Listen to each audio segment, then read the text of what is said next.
ഇത്രയും കാലം ഞാൻ പറയാതെ പിടിച്ചു നിന്ന് ഇനി എനിക്ക് ഈ രഹസ്യവും പേറി നടക്കാൻ വയ്യ. ഈ ക്യാമറ എനിക്ക് ഫ്രീ ആയിട്ട് തന്നതാണോ അല്ലെന്ന് ചോദിച്ച് ഒരുപാട് പേര് എനിക്ക് മെസ്സേജ് അയക്കുന്നുണ്ട്. ഫോണിൽ വെഡിങ് ഷൂട്ട് ചെയ്തതിന്റെ പാർട്ടായിട്ട് എനിക്ക് കിട്ടിയതെന്നാണ് നിങ്ങൾ വിചാരിക്കുന്നതെങ്കിൽ അങ്ങനെയല്ല. എന്തെങ്കിലും പറയാനുണ്ടെങ്കിൽ തെളിച്ചു പറ. പുള്ളി എനിക്ക് വർക്ക് ചെയ്യാൻ വേണ്ടി തന്ന ക്യാമറയാണ്. വീഡിയോ അപ്ലോഡ് ചെയ്ത ശേഷം ഒരാഴ്ച കഴിഞ്ഞപ്പോൾ പുള്ളി അത് തിരിച്ച് ആവശ്യപ്പെടുകയും ഞാൻ അത് തിരിച്ചു കൊടുക്കുകയും ചെയ്തിട്ടുണ്ട്. അപ്പൊ അങ്ങനെയും ചില നാടകങ്ങൾ ഞാൻ അറിയാതെ നടക്കുന്നുണ്ടായിരുന്നല്ലേ? അപ്പോൾ ഇപ്പൊ ഞാൻ പുറത്തൊക്കെ പോകുമ്പോൾ ഒരുപാട് പേര് ഞാൻ വാങ്ങിയ ക്യാമറ ഒരു സോണി M4 ഞാൻ കുറച്ച് ദിവസം അത് കഴിഞ്ഞ് കുറച്ച് ദിവസം കഴിഞ്ഞപ്പോൾ തന്നെ വാങ്ങിച്ചിട്ടുണ്ടായിരുന്നു.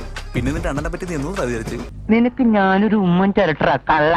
അപ്പൊ അത് പുള്ളി വാങ്ങിച്ചെന്ന ക്യാമറയാണോ അല്ലേ എന്നുള്ള രീതിയിലൊക്കെ എന്നോട് ഒരുപാട് പേര് ചോദിക്കുന്നുണ്ട്. ഔചിത്യം എന്നൊരു സാധനമുണ്ട്. അതൊന്നും ഇവന്റെ പരിപാലന്റെ 5 അയലോത്ര പോയിട്ട്. പക്ഷെ അതങ്ങനെയല്ല, ഞാനത് പൈസ കൊടുത്ത് വാങ്ങിച്ച ക്യാമറയാണ്. വളരെ മോശമായി പോയി. വെടിവെച്ച് കൊല്ലണപ്പ അതിനെ. ഞാൻ അതിലാണ് വർക്ക് എടുക്കുന്നതും കാര്യങ്ങളെല്ലാം ചെയ്യുന്നത്. ഒരാവേശത്തിലെടുത്ത് ചാടി വേണ്ടായിരുന്നു അല്ലേ? പിന്നെ നിലവിൽ പുള്ളിയുടെ പ്രശ്നങ്ങൾ വെച്ചിട്ട് ഞാൻ പുള്ളിയുടെ കൂടെയാണ് വർക്ക് ചെയ്യുന്നുള്ള രീതിയിൽ ഒരുപാട് പേര് എന്നെ ഒരുപാട് പേര് മെസ്സേജ് അയക്കുന്നുണ്ട്. അച്ഛൻ പറഞ്ഞു ഇതിലും ഭേദം കട്ടപ്പാറയായി കക്കാൻ ഇറങ്ങുന്നതാണെന്ന്. വെറുതെ എന്തിനാ മനുഷ്യന്മാരെ കൊണ്ട് പറയിപ്പിക്കുന്നത്? ഇത് പറഞ്ഞിട്ട് നീ പുള്ളിയുടെ കൂടെ അല്ലേ വർക്ക് ചെയ്യുന്നത് എന്നുള്ള രീതിയിലൊക്കെ. ജോത്സ്യം വലിയ പേര് കേട്ട ആളാ. ഇതോടെ അയാൾ പേര് കെട്ടാളാവും. ഞാൻ അതിനുശേഷം പുള്ളിയായിട്ട് യാതൊരു കോണ്ടാക്റ്റും ഇല്ല, ഒന്നും തന്നെ ഇല്ല. അപ്പോൾ ഇത് ജസ്റ്റ് ഒന്ന് പറയണമെന്ന് തോന്നി അങ്ങനെ ചെയ്തൊരു വീഡിയോ ആണ്. എന്റെ മുമ്പ് പോയി തൂങ്ങിച്ചത്.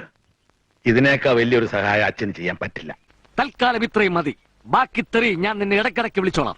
ഇതുപോലുള്ള ഗംഭീര വീഡിയോകൾക്കായി ഈ ചാനൽ വീണ്ടും സബ്സ്ക്രൈബ് ചെയ്യുക. ബെല്ലൈക്കൺ അമുക്കാൻ മറക്കല്ലേ.